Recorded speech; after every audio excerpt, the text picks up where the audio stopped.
مرحبا يا صبايا ومساء الخير عليكم جميعا. اليوم حنحتاج بوصفتنا لبسكوت الشاي.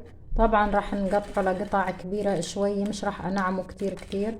زي ما انتم شايفين راح نقطعه بالشكل يكون لا هو كبير ولا هو صغير، هيك طبعا حتى يظهر معانا في الاكل ويبين طعمه لذيذ وشهي. ويلا نشوف ايش راح نعمل بهذا البسكوت مع بعض. طبعا في البداية راح أضيف لتر من الحليب،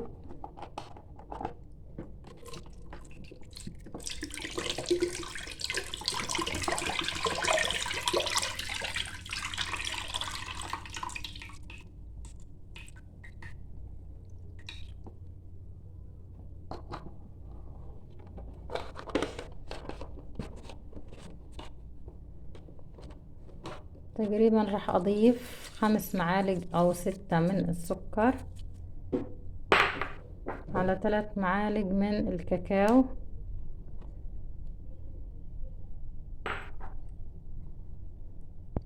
راح نضيف باكيت من الفانيلا،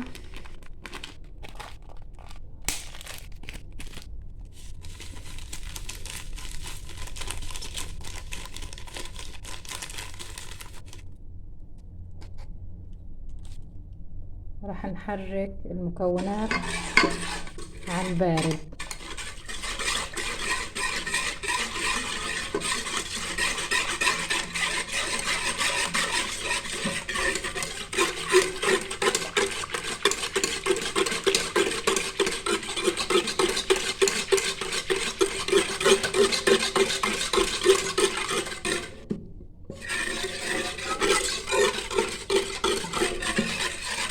أفضل طبعا أحرك لحد ما الكاكاو كله يذوب معايا، ما يتبقى منه ولا شيء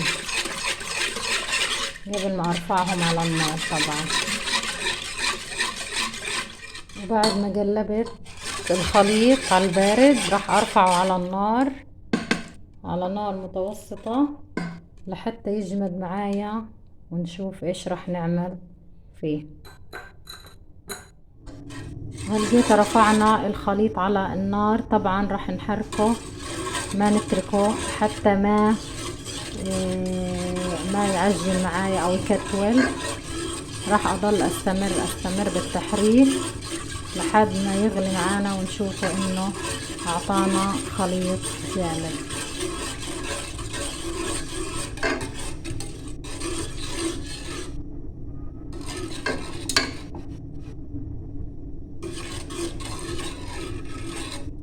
وهلقيته طبعا راح اضيف معلقة كبيرة من الزبدة قبل ما يسيح معانا، ما يجمد الخليط حتى تسيح مع المكونات.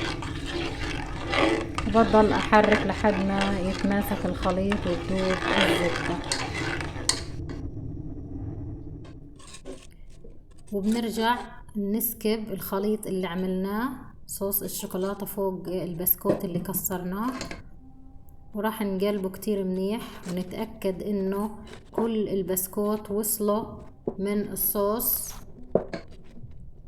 فهذا التقليب كتير كتير مهم بهذه المرحلة، انه احنا نغمس كل البسكوت بالشوكولاتة.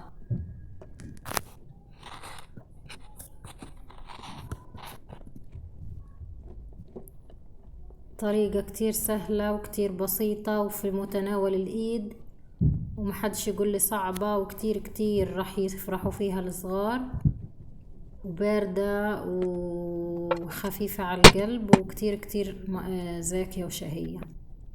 بالبايركس طبعا راح اسكب كل الخليط اللي عملته وراح اضغط عليه. طبعا بعد ما نضغط عليه هيك ونظبطه راح نتركه بالثلاجة لمدة 10 دقايق بس هيك وياخد شوية برودة وقساوة. وبعد هيك راح نحضر الصوص نفسه اللي احنا حضرناه. مش هينفع طبعا يزيد معاكي لانه باخد وقت فحيكون جمد، لازم تعملي صوص جديد نفس المكونات، بس لو حبيت تضيفي علبة من القشطة بتعطيها طعم اروع واشهى. للطبقة الأخيرة اللي هي هاي الطبقة، وراح نتركها بالثلاجة لمدة ساعتين حتى تجمد وتبرد، ويكون طعمها كتير كتير لذيذ وبارد على القلب وعلى على كل اشي معاكي هيك.